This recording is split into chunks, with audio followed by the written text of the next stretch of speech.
Contes clàssics. És ben veritat. Vet aquí que un vespre instal·lat al camp, una preciosa gallina que es deia Hannah feia camí cap a casa. L'aire era ple dels sons dels animals de la granja que es preparaven per anar a dormir. I la Hannah estava d'allò més contenta. En batre les ales per enfilar-se a la teulada del galliner, una ploma se li va desprendre i va caure a terra. La Hannah, que era una mica presumida, sempre mirava el costat positiu de les coses. Perdre una ploma era una mica trist, però potser l'ajudaria a millorar el seu aspecte. Ara seré més bonica del que ja era, va dir. I en veure la lluna que brillava al cel, va pensar que també era molt bonica i que no en tenia pas de plomes. Tot just s'acabava de ficar al galliner per dormir que una de les gallines que descansava a prop seu va xiu-xiuejar una mica. Ho has sentit? La Hannah ha perdut una ploma i tal li fa. A més va dient a tothom que estaria més bonica si no tingués cap ploma al cos. A la branca d'un arbre que penjava sobre el galliner hi descansava la mare mussol. Allò que acabava de sentir la va deixar esturada. Va tapar les orelles del seu petit. No les escoltis, fillet. La Hannah es vol arrencar totes les plomes. I va cridar un colom que passava per allà.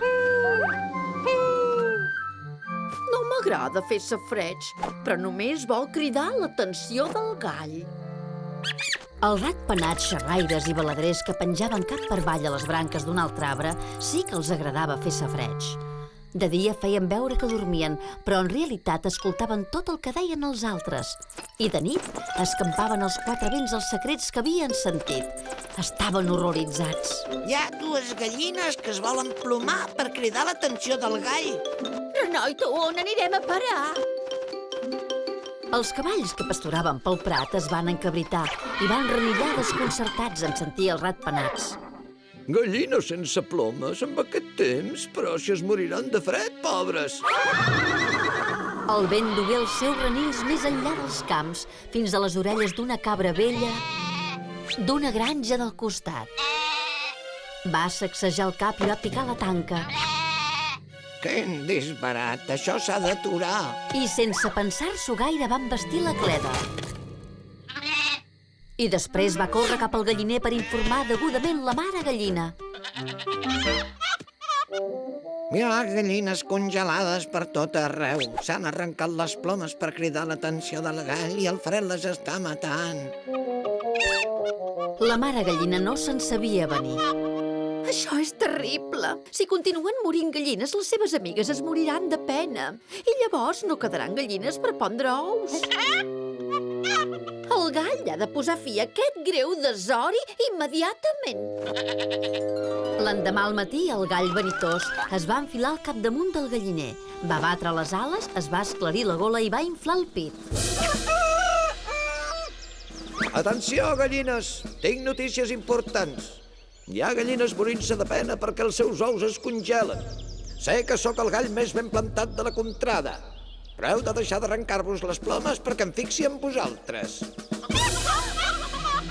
És veritat, això? Va cridar una de les gallines. És ben veritat. Va respondre el gall. Tothom em va ple. I tothom no es pot pas equivocar. I així la història es va escampar de galliner en galliner per tota la comarca fins a arribar a la ciutat.